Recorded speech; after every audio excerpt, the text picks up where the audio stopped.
So we gave people a sheet of paper with lots of letters on it, and we said, look for 2 letters next to each other that are the same. It was a random set, and we did the same thing. We paid them more for the first sheet and less for the next sheet, and so on. And we had 3 conditions. In the first condition, every time you gave me a sheet, if I was the experimenter, I would ask you to write your name on the top. I would look at it like this. I would say, uh-huh, and I would put it on the pile. In the next condition, you didn't have to write your name. I would just take the sheet of paper, and without looking at it, I would just put it on a big pile of paper. No acknowledgement, just putting it down. In the third condition, if you gave me a sheet of paper, I immediately took it and shredded it.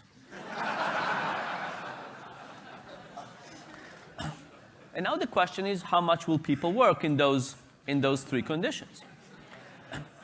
And what I'm going to show you here is what is the minimum amount of money that people are willing to work for, right? How long did it go? So low amounts of money mean that people enjoy it more. So we got a replication on the first result. In the acknowledge condition, when you say, uh-huh, people were willing to work up to 15 cents per page, really low wages. In the shredded condition, they wanted twice as much money. And now the question is, what happens in the ignored condition? Is the ignored condition like the shredded? Is it like the acknowledged and somewhere in the middle?